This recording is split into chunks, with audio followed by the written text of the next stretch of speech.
আসসালামু আলাইকুম এভরিওয়ান, শুভ সকাল, ঈদ মোবারক। সবাই কেমন আছেন? আশা করি ভালো আছেন। ঈদের দিন সকালে ঘুম থেকে উঠে ফার্স্টে দুধ গরম করতে দিয়েছিলাম, কারণ আগের দিন রাত্রে জাল দিয়ে রেখেছিলাম।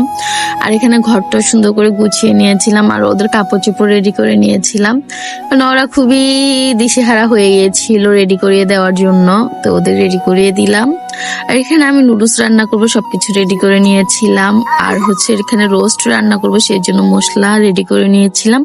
তো আমি বেশি কিছু করি না, নুডলস আর এক পদে সেমাই করেছি, কারণ আমি সারাদিন আজকে আমার ভাসুরের বাসায় থাকবো, সেই জন্য। তারপর আমি রোস্টটা রান্না করে রেখে যাব, সেই জন্য রোস্টের মুরগিটা ভেজে নিয়েছিলাম। আর এখানে পেঁয়াজও ভাজা শুরু করে দিয়েছিলাম। আর এই তো মশলা আমার রেডি, মুরগিটা হালকা করে ভেজে নিয়েছি। এখন আমি রোস্টের প্রসেসটা শুরু করে দিয়েছিলাম। ফার্স্টে পেঁয়াজগুলো ভেজে নিয়েছিলাম। তো প্রসেস দেখানোর কিছু নেই, কারণ সবাই রান্না করতে পারে। আর মূলত আমি তো রেসিপি শেয়ার করি না, সেই জন্য আমি আমার মতো করে রান্না করে নিয়েছিলাম। আর আমরা রেডি হয়ে চলে গিয়েছিলাম আমার ভাসুরের বাসায়, যেহেতু আমরা একসাথে শেয়ারে কুরবানি দিচ্ছিলাম।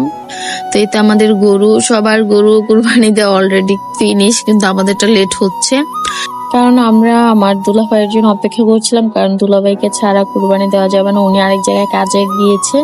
তো উনি আসলে কুরবানি দেওয়া হবে। তো বাসায় চলে এসেছিলাম, আসার পরে ভাবে অনেক কিছু নাস্তা বানিয়েছে। আর আসার পর জুনায়েদকে বলছিলাম যে, বাবা তুমি না আমার বাবা হও, আমাকে ঈদ বোনাস দিবে না? ও ভয়ে জানালায় উঠে গিয়েছিল। এভাবে দুষ্টু মিষ্টি ফাইজলামির মাধ্যমে আমরা আমাদের সালামির পর্বটা শেষ করে নিয়েছিলাম। আলিফের বাবার কোলে গিয়েছিল, বাবা আইমিন আর বড় জ্যাঠা এটা। তো আলিফ তো দেখছিল জুনাইদের দুষ্টামি দেখছিল চারপাশে। আলিফ কারো কাছে সহজে যেতে চায় না, তো কিভাবে যেন আলিফ গেল। যেহেতু আমি বাসা থেকে নাস্তা করে এসেছি সকালে, মরিয়ম আমি, তো আমি তেমন কিছু খাইনি, আমার সাথে পার্টনাররা খেয়েছিল। তারপরে এখানে সবাই গল্প করছিলাম, কারণ আমাদের গরুটা কুরবানি দিতে অনেকটাই লেট হবে, তো আমাদের সময় আর কাটছিল না। আর এখানে তারপর ওরা ঈদের গান লাগিয়ে নাচানাচি করছিল, ভাই বোনেরা সবাই। তো এখানে সবাই দুষ্টামি ফাইজলামি করছিল। নাচানাচির পর্ব শেষ করে বাসায় চলে এসেছিলাম, কারণ গরু কুরবানি দিতে লেট হবে। আর এখানে অনেক গরমও লাগছিল, সেজন্য আইসক্রিম নিয়ে এসেছিলাম, আইসক্রিম খেলাম। বাসায় এসে পোলাওটাও রান্না করে নিয়েছিলাম, কারণ আমি রান্নাগুলো ধাপে ধাপে করছিলাম। একটাই কারণ আজকে আমাদের ভাইয়ার বাসায় সারাদিন থাকা খাওয়া সবকিছু। তো আমি ওইভাবে রান্না একটু করে রেখে এসেছিলাম, যে যদি হুট করে মেহমান বা কেউ বাসায় যায় যেন খাবারটা সামনে দেওয়া যায়, সেই জন্য। তা আবার চলে এসেছিলাম। আর এখানে আমরা সবাই অপেক্ষা করছিলাম দুলাভাইয়ের জন্য, যে কুরবানির মাংস প্রসেস করবে এরকম কিছু। তো ভাইয়া তো আসছিল না। আর এখানে বসে আমরা সবাই ঠান্ডা খাচ্ছিলাম, গল্প করছিলাম, ভাইয়ারা ভাবিরা, আমাদের ছেলে মেয়ে বাচ্চা কাচ্চা সবাই। কি আর করবো, সময় পার করছিলাম অনেকক্ষণ ধরে। আমি আমার মেজো বাসুরের বাসায় ছিলাম। তো ফাইনালি আমার দুলাভাই হাজির হলো এখানে। দুলাভাই এসেছে, এসে দুলাভাই তো খুব খুশি, ভিডিও করছিলাম, বলছিলাম যে আপনাকে ভাইরাল করে দিব, আপনারা লেট করেছেন। অনেক দুষ্টামি করছিলাম।